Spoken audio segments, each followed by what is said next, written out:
Hello, my friends and family. It is Adrian Babishoff, and I'm coming to you guys again. This is the Upandinitshow.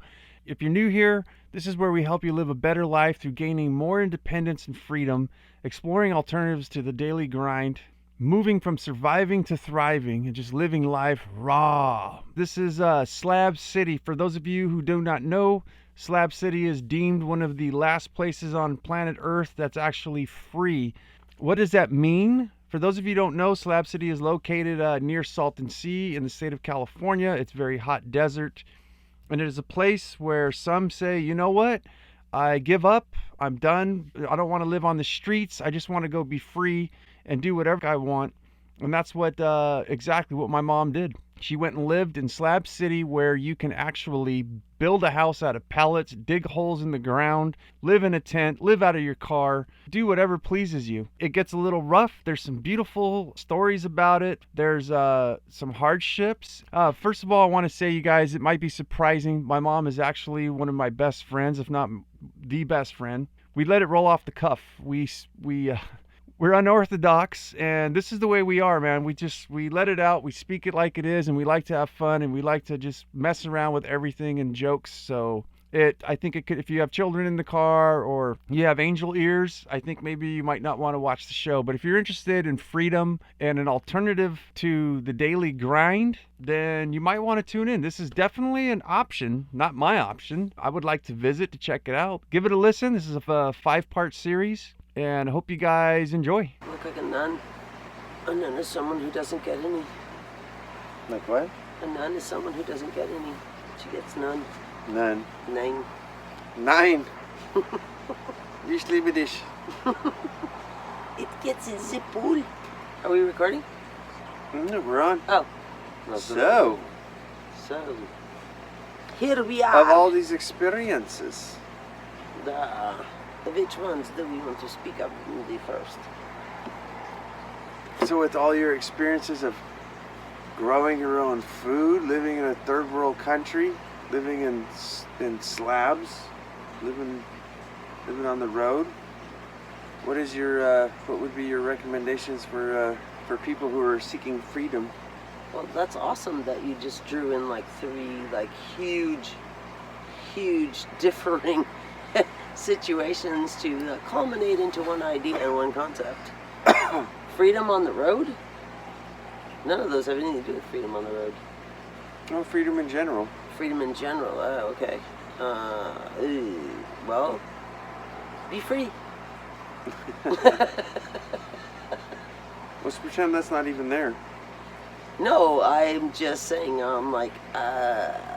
those are 3 completely different, my entire life, all that stuff is those are completely different situations. So to be free, the question is, what would I tell people in order to be free is, first of all, fall in love with being alive, fall in love with being in a human body, respect the process of being in a physical reality and what your basic needs are. That's a big and broad question. Well, let's start off with you and I both agree. Like there's the rat race and the society. Let's start off with when you said, you know what? Why don't you go fuck yourself, and I'm gonna fucking take off and go experience freedom in the desert and slabs. What was the excitement? Like some of the adventures, I guess, and some of the alluring of freedom in that. Well, first of all, you head out there and you don't have to own anything. You can get out there and land with nothing and set up your own land. Of course, it's BLM land, but it's also, you're squatting. Yeah. Which means you can set up a household in a situation that could be taken from you at any given moment. But you can set up a terrain, choose an area, and that was the first time in my life that I had ever had my own space that was my own space. And the parameters of what occurred and did not occur were all totally and entirely up to me. So there's a lot of freedom there, but there's also, the difficulty is that it's being free. In a land of freedom, what I've found with humanity is as soon as people are free, they don't do what's right. A lot of times they do what is not right, which is thievery and vandalism and things like that. So I was free. I set up my space, but I also had to patrol it to keep the trolls out from messing shit up, stealing things and whatnots. But what about the great parts? What were the great parts about living that lifestyle? Waking up, going, do whatever the hell you want. Don't do anything if you don't fucking want. Which sounds awesome. Wake up and drink all fucking day. Get drunk if you want. Get high. I'm not really a pot smoker, but get high if you want. People would come to my place and start out in the morning with some coffee, and then we'd add whiskey to the coffee, and then all day it would just be like people coming and going, and incredible conversation. From everything from just people who jump trains to people who were college educated to visitors from all over the world who were just passing through. Like every kind of conversation you could possibly imagine. People from every walk of life. The freedom of just being. Just play music if you like it. Take a nap if you want. Do whatever the hell you want. Basically do anything. That sounds like Anything. heaven on earth. Yeah, was, but in the desert, Yeah. which is not quite heaven. Yeah. It has its moments, for sure, So sure. everything has there's a price to pay. Yeah, You know, like you and I discussed, going to the cold, going to, basically, if you want to live free, you got to go to the place where it's least inhabitable. yeah. I mean, it's gorgeous there, because if you're there in the wintertime, there's the hot springs. So you've got the hot springs to go and be in whenever you want to, and that's clothing optional. Again, people from all over the world. You meet so many different kinds of people. Some of the most amazing experiences I've ever had, just hanging out with people, just doing crazy whack shit, because you can get away with anything. I mean, there's like this biker group that comes through every year for New Year's and throws a party in Slab City that is unbelievable. 4 or 5 straight days of everything, laser shows, and like they bring some money into that place. It's the only place in the United States that could do this. Yeah. So they congregate from all over the United States to throw this crazy show, and like lighting shit on fire, blowing shit up, anything goes. And that's kind of the way Slab City is. Anything goes. Anything goes. You can just be yourself. Be comfortable to be yourself. When you go out, there are people who are transgender and all walks of life that feel safe enough to just be themselves. Nobody questions you. In fact, at Slabs, it's like the weirder the better. What was some of the most intriguing people you've met there? Oh, geez.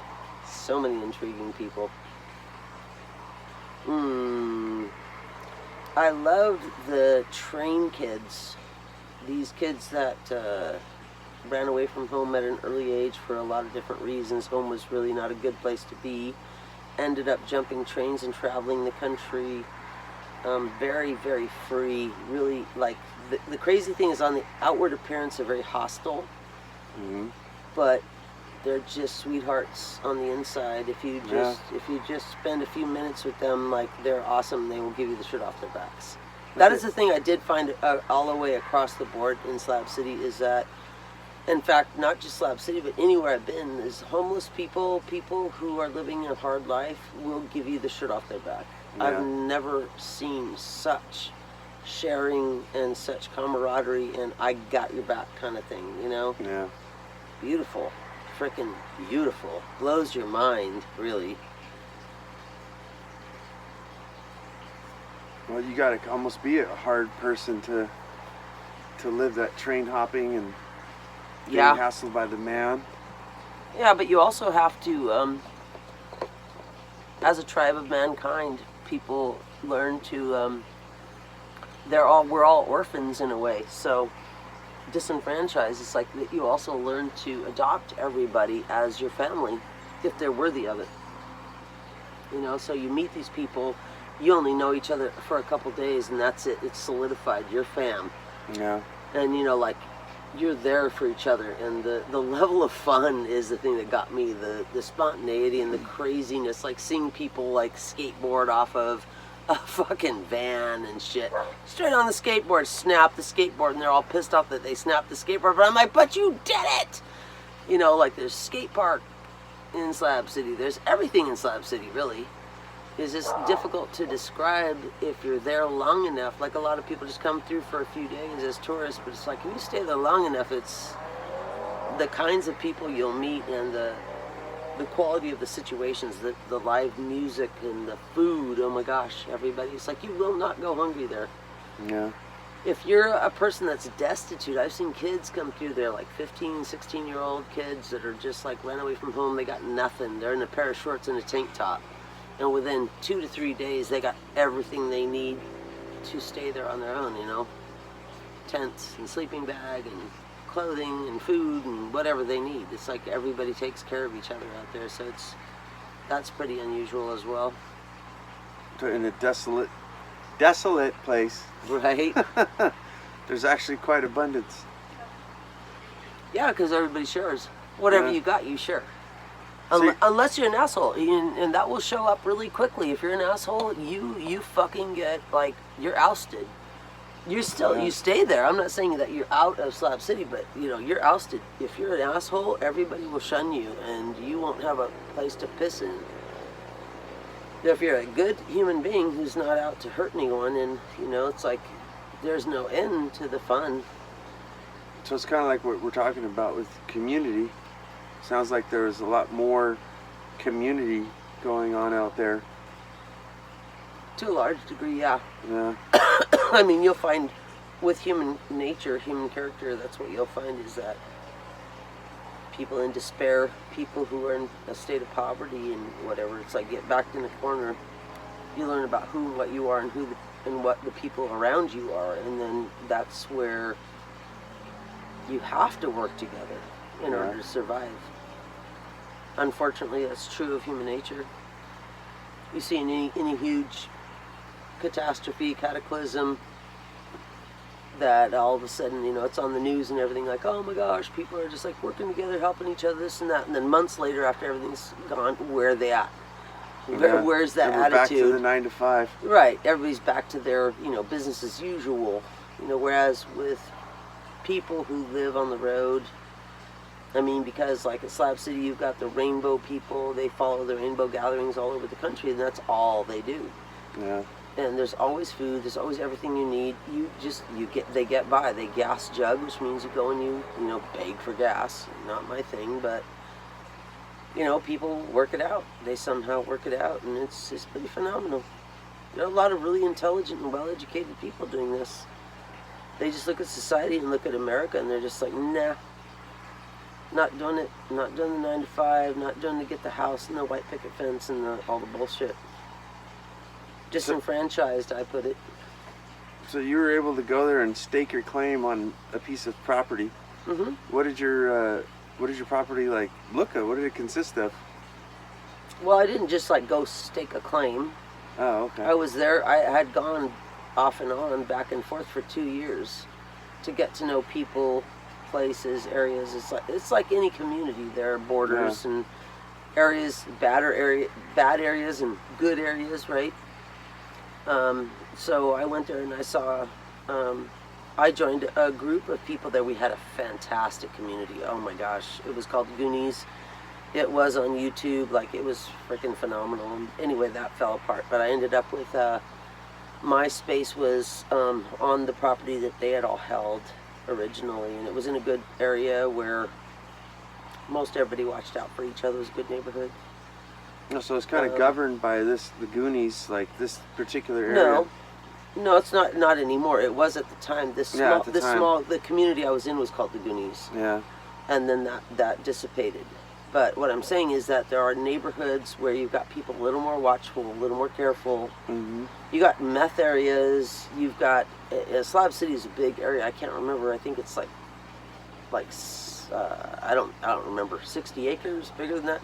No. But there's areas, you know, in the wintertime where you've got the snowbirds, people come in the fancy RVs, they have their area there where nobody else goes, they're all in their spot. But you've also got the meth area, meth heads where they're at. They burn each other out, they do weird shit, it's violent, it's crazy. It's the area you want to kind of avoid if you're not into that shit. Wow, so it's like a city, like... It is totally a city. It's called Slab City for a reason.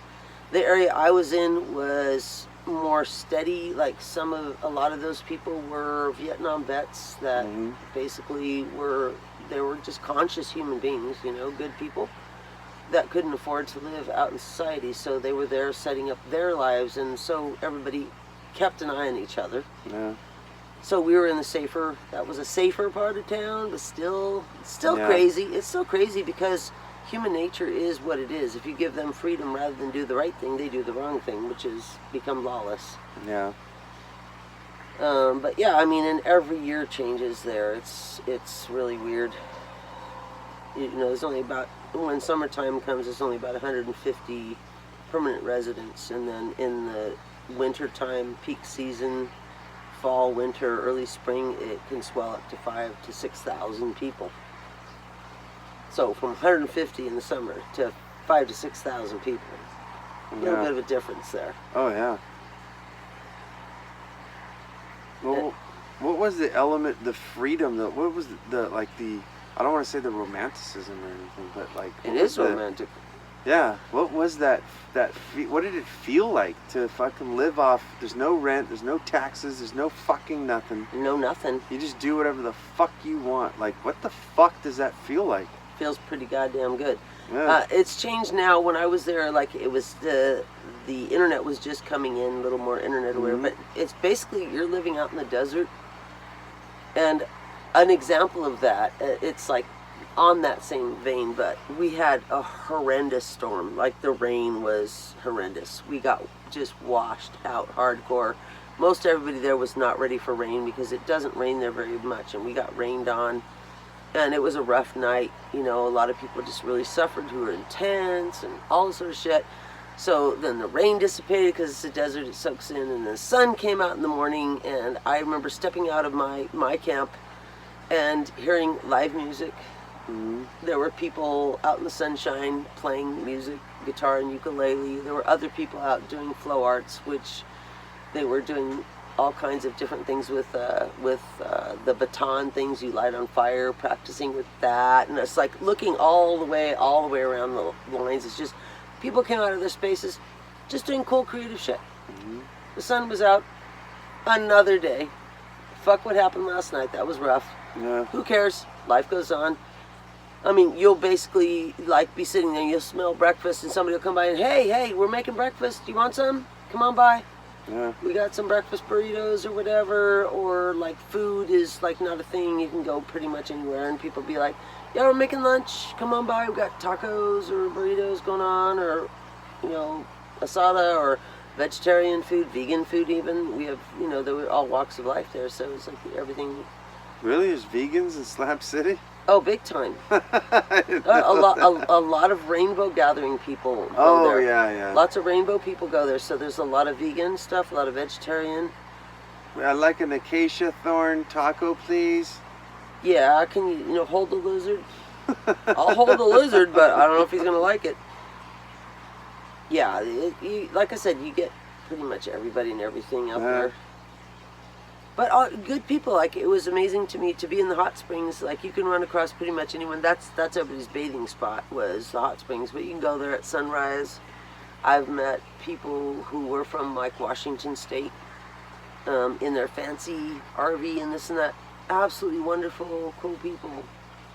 Just like they know that some people there are in a state of hardship, and they're like, hey, we're going to town later. Do you guys need a ride? If you need anything, let us know. You know, people do form a community. That is what human beings do, and I think more so in a situation like that, where there isn't a lot to rely on. I mean, you're living without electricity, so unless you got solar, you don't have electricity. Or if you got, you know, a generator, a lot of people had generators, that's also iffy. So you're living without internet, you know, a lot of times no phone service. Yeah. So you're basically out in the desert with nothing. And people rely on each other at that point, especially when the summer came. That's when I really saw how much people were relying on each other just for water and food and survival basic stuff. necessities. Yeah. But people took care of each other, you know. It was sad because you had a lot of Vietnam vets out there that our country didn't really give a shit about, that developed all kinds of, from Vietnam, you know, developed all kinds of cancers and got no treatments and stuff and just kind of went out there to die. that was like hard to watch. So you had about 5 to 10 people per year pretty much died recently from Vietnam, and I'm assuming that's going to lessen because they're dying off, you know? Yeah. They're getting older and they're dying off, so. But yeah, pretty cool shit, man. You get all these people that come through, these tourists that come through from all over the world. When I was running the hostel, that was amazing. I had at one time, I had like 25 people there at one time from like 6 different countries. Nobody even spoke English, but we got along great. What the fuck was the hostel about? Like, what was it? Is it a pallet building? Was it a, like, what did it look like? The hostel, you can go online and see it. Slab City Hostel. That's what it's called, the Slab City Hostel? Yeah. Yeah, it was outdoor accommodations, so they took straw bales and set up like little private sleeping areas with bunks in them and stuff, and then this community kitchen. Straw bales? Like little... Straw bales, yeah. Just like a little fenced area or a whole entire, like, room? No, it was actual... No, there was no roof. Yeah. There's no roof on anything. They're straw bale quarters, I guess you could say. They're like stalls almost. Yeah. You know, so it's big enough to house. Some of them had a double bed, some of them had bunk beds, some of them had just a twin bed. With no roof? No, you don't need a roof. You're in the desert. Like, you want to be out in the desert when you're in the desert. And then I set up different beds in different areas. It was a good size area underneath this huge mesquite tree. But yeah, you just, in the desert, oh my God. Oh, the sky shit. at night. Yeah. The sky at night. You can't even describe how beautiful the sky at night in the desert is, because it's pretty dark out there. What about like scorpions and spiders and fucking... Yep, all those things live there. They live there along with Yeah. rattlesnakes. So people would actually go to this hostel with no roof, no nothing, just a little fucking hay bale quarantined area. Yeah. And it was probably, I'd imagine it's safer though too than going around and just sticking your own spot. Slab City itself is Slab City. The hostel was closer towards the center of it. The closer you get to the outside, closer to the desert itself, you're going to be exposed more to the scorpions and the snakes and everything else. So the hostel was in an area that was so highly populated, you had less chance, but they were still there. They were still there. Saw them all. What was those thorns you were talking about? The acacia? Was it acacia thorns? Yeah. That shit sounded nasty. Yeah, acacia thorns. Yeah, a friend of mine was messing around and only 3 feet high, messing around and slipped and fell, and an acacia thorn and branch went into his kneecap, and he almost lost his leg because of it. Jesus. Yeah, they're very poisonous. Everything out there is poisonous. Yeah. Everything is out there to hurt you. I mean, I got poked. I was collecting some firewood, and I got poked with the palo verde, it's called, the green stick.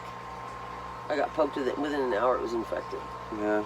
I got them in my feet too. Same thing. I mean, within an hour, they're infected. It's like it has a poison on it to drive away the animals that would eat the leaves. So it's a self-defense mechanism. But yeah, everything in the desert is designed to survive. Yeah. So you gotta watch yourself.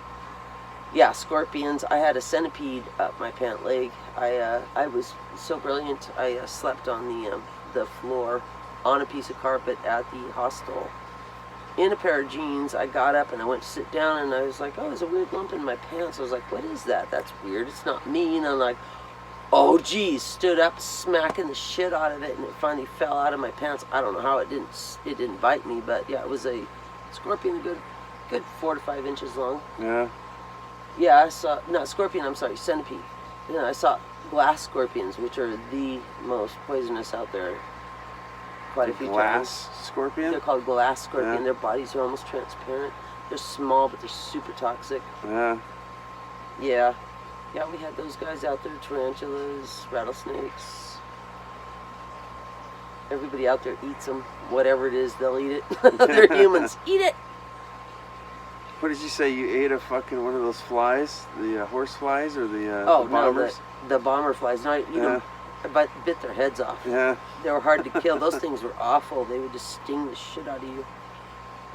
People call them horse flies. No, I've been around horse flies. I had a horse. No, these are not horse flies. I don't know what these things are, but man, the bite is Some amazing. kind of alien fly? Yeah, seriously. Yeah, so you can't kill these guys. So I was like, yeah, I want to make sure they're dead, so I just bit their heads off. I was like, if you could live without your head, you deserve to continue to live. Go ahead and bite me. Go have at it. Yeah, seriously. What did you say? Some people throw like screens over themselves just to take a nap, like Oh, I a did. little shade cloth and Yeah, I did. cheesecloth or some shit. Well, they sell, yeah, you can get from Walmart and places like that. The duck hunters, Yeah. they wear the camouflage, like fabric over themselves. It's screening. It's fine screening. Yeah, that's the only way you could take a nap out there. Because if it isn't the bombers in the daytime, it's the mosquitoes at night. Oh yeah. Oh yeah. Because with the canal. it's cow country out there too. There's like thousands of acres of cattle, dairy cattle. Is there any ticks? I don't know. Maybe if you went into heavy desert, but you know, it's been so, people have been burning everything that grows out there so long now. I'm surprised it isn't growing at all anymore. Yeah. No intelligence about that as far as resources. Well, it sounds like a crazy sense of freedom. It is. It's wonderful. Yeah, I miss it a lot, but at the same time, like I said, it's unfortunately it attracts a faction of people who abuse that freedom and do nothing but create trouble and havoc for everybody around them. You know, the meth heads and people on drugs that are just like out of it. Were you looking for your cigs? No, I was looking for my wine bomb. Oh. Oh, space bag. Space bag. This is what we do in Slab City. When you have space bag, you grab it like this, and then you spank it, and then you drink it like this. Or you can put it in a cup if you're civilized. Either or. I'm neither. So I do both. Do you swish it or do you roll it around in your glass? Uh-huh. Yep. Yeah. So Slab City, what the fuck? If you want to leave the rat race, you can go to Slab City and live free. As they're saying, it's the last free place in. Some are saying this is the last place in the United States. Like it is. Like there's no other place in I gotta tell you, I've met people from all over the world, from Europe and everywhere, and they said there's no place like Slab City. Yeah. They got stuff similar in Europe and different places in the world, but not like Slab City. Yeah. Although it is changing. I mean, I haven't been back there. I've been back there a couple times this season, winter season, but the cops are coming through and they're trying to regulate it. They're trying to shut it down. They've been trying for a long time, so it's not as free as it was. Yeah. And I think they're infiltrating it. There are people coming in who are, cop callers that call the cops for every little fucking thing. So yeah. It's not like it used to be. I mean, I've heard of people getting DUIs.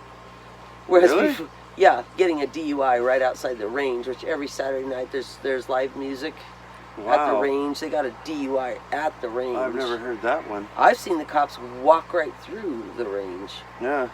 Walk right through the dance floor, the sheriffs, just a display of power. Yeah. And of course you are right next to a military base, so every once in a while the military will go slamming through. They don't even take their time. They go running through like they're on a goddamn mission, and they got the big machine guns, a display of power. What do you mean slamming through? Like they go flying through. Like on helicopters, jeeps, fucking tanks. Tanks and big carrier trucks shit, loaded really? with, and they're flying through like they're heading to war. Yeah. Yeah, they tear right through the middle, just. Oh yeah, right through, and then you get them flying over all the time, and they bomb sometimes pretty damn close to where we lived. Yeah. I mean, we've seen some pretty good sized bombs go off close to where we are. So yeah, it's like people are out there doing. They have like a peak season. It's beautiful peak season. There's like Slab City has its own radio station. So every day there's like cool music and just fun stuff. And then they did like a live radio show, just like old school.